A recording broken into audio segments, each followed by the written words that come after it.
90 миңден ашык кыргызстандыктар курман болгон улуу ата мекендик согуштун аяктаганына быйыл 73 жыл толуп турат. Кан кечкен күндөрдү баштарынан өткөргөн ардагерлерибиздин жыл өткөн сайын саны да азаюуда. Улуу жеңишти багынтып, эл жерибизге тынчтык орноткондорду урматтап, республикабыздын бардык аймактарында ар кандай иш-чаралар 9 майды утурлай өткөрүлүүдө. Дал ошол ардагерлерибизди урматтап, жана ага катары эле өсүп келаткан келечек муунга тарбиялык мааниси чоң атайын даярдалган иш-чара бүгүн Кыргыз мамлекеттик дене тарбия жана спорт академиясынын жалпы жамаатынын жана студенттери тарабынан өткөрүлдү. Ардагерлердин өлбөс өчпөс эрдиктерин даңазолоону колго алган жамаат жыл сайын 9 майды утурлай бул иш-чараны өткөрүп келишээрин Кыргыз мамлекеттик дене тарбия жана спорт академиясынын ректору токтолуп өттү.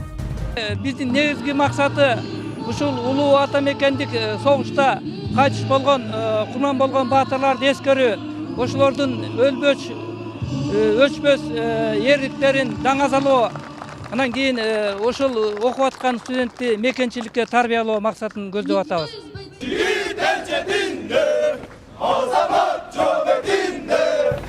Дал ушул студент келечек мекен сакчыларыбызды темирдей тартипке үйрөтүп, аздыр көптүр билим уясына өз салымын кошуп, алган эмес 1999-2000 жылдары Баткен согушуна да катышып, өз жерин коргогон Нарымбек Акматов Кыргыз мамлекеттик дене тарбия жана спорт академиясынын аскерге чейинки даярдык кафедрасын жетектеп келет. Жеңиш күнүн эч ким эч качан унутпасын деген жараныбыз жыл өткөн сайын ардагерлер азайып баратканы өкүндүрөт дейт. Улуу ата мекен согушунун катышуучуларынан ветерандарды, ардагерлерди табыш өтө эле кыйын болуп калды. Бирок ошентсе дагы аскерге патриоттукту, граждандык патриоттукту унутпас жүрбөш үчүн бияка согушка, Афган согушуна катышкан ветерандарды, Баткен согушуна катышкан ардагерлерди чакырып, жалпы жамаатка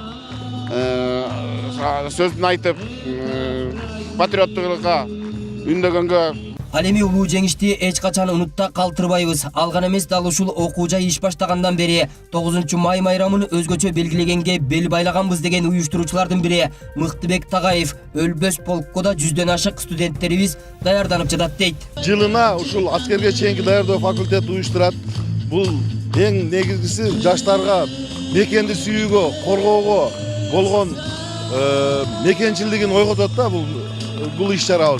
Теңки күнү, мисалы үчүн 5 пункттук полк деп айтылат. Ага дагы биздин 100 ушул аскерге чейинки факультетибиздин студенттери барып катышып берет да эртең дагы. Ага утурлай эле дал ушул академиянын студенттерине жеңиш күнүнүн маани-маңызы, орду тууралуу суроо узатып көрдүк. Биздин ата-бабаларыбыз, аталарыбыз, чоң ата, чоң энелер согушка барып, ушу бизди башкаларга немистерден тизе бүктүрбөй өздөрүн жеңген 9 май күнү. Ата-бабалар согушу үчүн өз мамлекетибизди коргоп, ошол кызмат кылабыз деген ниеттебиз. Биз үчүн өз жанын аябаган эң улуу кишилер деп көрөм.